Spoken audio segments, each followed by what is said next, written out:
Good morning students. चलिए बेटा, समांतर श्रेणी पढ़ रहे थे आप। समांतर श्रेणी में समांतर श्रेणी की पहचान करना, समांतर श्रेणी में पदों की संख्या निकालना, कोई अनुक्रम समांतर श्रेणी है या नहीं, इसके बारे में अध्ययन किया हमने। अब देखते हैं बेटा, समांतर श्रेणी के पदों का चयन कैसे करते हैं। समांतर श्रेणी के पदों का चयन, देखो समांतर श्रेणी के पदों का चयन करने के लिए बेटा पदों की संख्या विषम, पदों की संख्या सम का ध्यान रखना पड़ता है।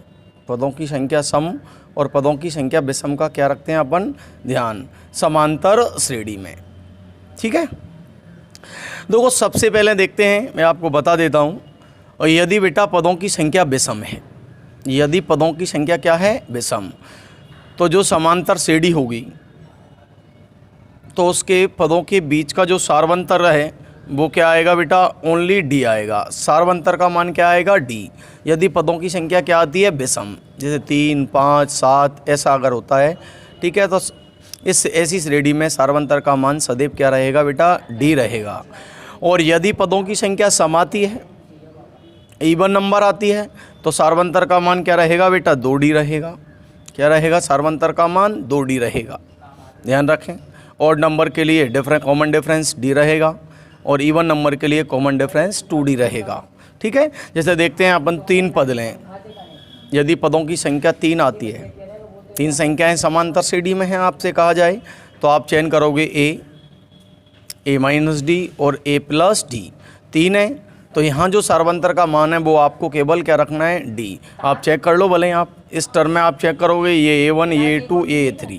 ठीक है, तो यहाँ जो डी निकालोगे तो ये आएगा ए माइनस डी। ठीक है, तो ये आएगा ए माइनस ए प्लस का कौन हो जाएगा, डी। तो आप देखें यहाँ जो सार्वंतर का मान आ रहा है वो क्या आ रहा है, डी आ रहा है। तो मैंने क्या कहा था बेटा कि यदि पदों की संख्या विषम है तो सार्वंतर सदैव डी आएगा, और पदों की संख्या सम है तो सार्वंतर 2D आएगा। ठीक है, 3 पदों का चयन करना है तो इस प्रकार 3 पदों का चयन कर सकते हैं, ए माइनस डी, ए और ए प्लस डी। पदों की संख्या 4 के लिए कहा जाए तो देखो ए प्लस डी, ए माइनस डी और ए प्लस 3D और ए माइनस 3D।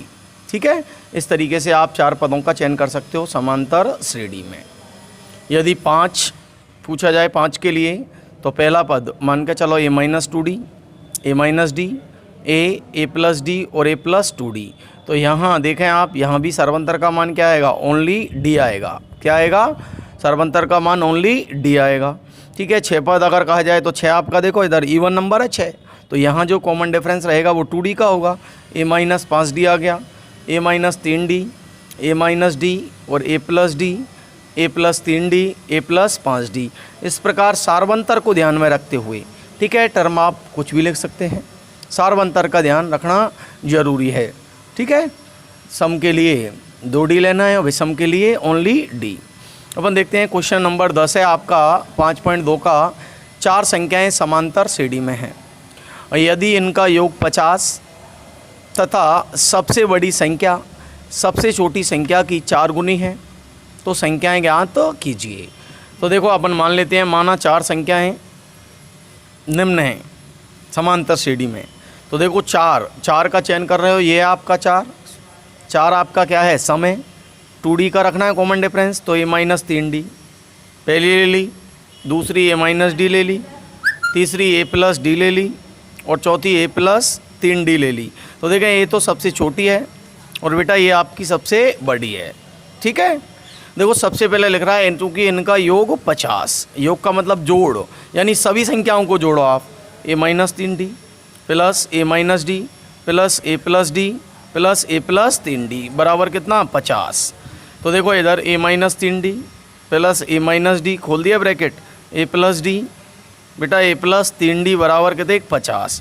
देखो माइनस का 3D प्लस का 3D कैंसिल हो जाएगा, माइनस का डी प्लस का डी ये भी कैंसिल हो जाएगा। देखो 1 2 3 4, ए कितने बार आया है, 4 बार, 4 बराबर क्या आएगा, 50। ठीक है बेटा, ए बराबर 50/4 आएगा। 2 का भाग लगाएं दोनों में, 2 दूनी 4 और 2 का भाग 50 में 25 बार चला जाएगा, ए का मान 25/2 आ जाएगा। ठीक है, अब देखो इधर यहाँ तो ए का मान आ गया। क्या लिखा है सवाल में? सबसे बड़ी संख्या, सबसे बड़ी संख्या सबसे छोटी संख्या की कितनी गुनी आ रही है? 4 गुनी आ रही है। तो इसको 4 से क्या करा देता हूँ मैं? गुना करा देता हूँ बेटा। तो देखो सबसे बड़ी a+3d, ये आपकी a+3d, और a-3d क्या है? सबसे छोटी है। तो ये आएगा a-3d, किससे गुना करा दो? 4 से। a+3d का a+3d, 4 को a से कराओ 4a आ जाएगा, -3d को 4 से कराएं, क्या आएगा? 4 तिया 12d आ जाएगा। अब बेटा 12d किसका है? आपका माइनस का। ठीक है, और 3d प्लस का है, तो 12d को आप अंदर लेकर के आओ, 3d + 12d आ जाएगा। 4a प्लस का ये बाहर ले जाओ, किसका हो जाएगा? माइनस 12d और 3d 15d बराबर क्या बचेगा? 3a बच जाएगा। ठीक है भैया, a का मान रखो आप, तो ये आएगा a का मान रखने पर, तो 15d बराबर 3 गुना a का मान 25/2। ठीक है बेटा, 3 का भाग लगाएं आप, 15 में 5 बार चला जाएगा, 5 का भाग 25 में लगाएं, 5 बार चला जाएगा। d का मान क्या आ गया? 5/2, यानी a का मान 25/2 और d का मान 5/2। ठीक है, अब अपन समांतर श्रेणी निकाल लेते हैं, पदों को चेक कर लेते हैं किस प्रकार निकलेंगे पद। देखो बेटा, a का मान आ गया, d का मान आ गया। a का मान 25/2, d का मान 5/2। सबसे पहले a-3d, a का मान 25/2 -3 गुना d का मान 5/2। ठीक है, 25/2, 5 तिया 15/2।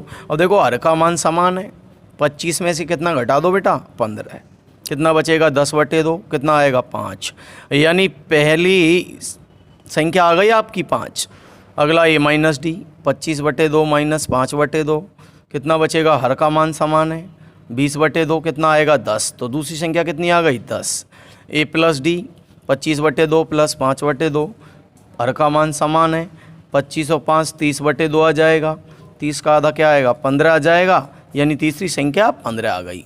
अगली है आपकी a+3d, a का मान 25/2 + 3 गुना d का मान 5/2, तो 25/2 + 5 तिया 15/2। अब भी हर का मान समान है, 25 और 15 40/2, यानी चौथी संख्या आ गई आपकी कितनी? 20। अब देखें आप बेटा, ये तो आपका सबसे छोटा और ये आपका सबसे बड़ा, तो देखो इस सबसे छोटी का ये कितना गुना है? 4 गुना।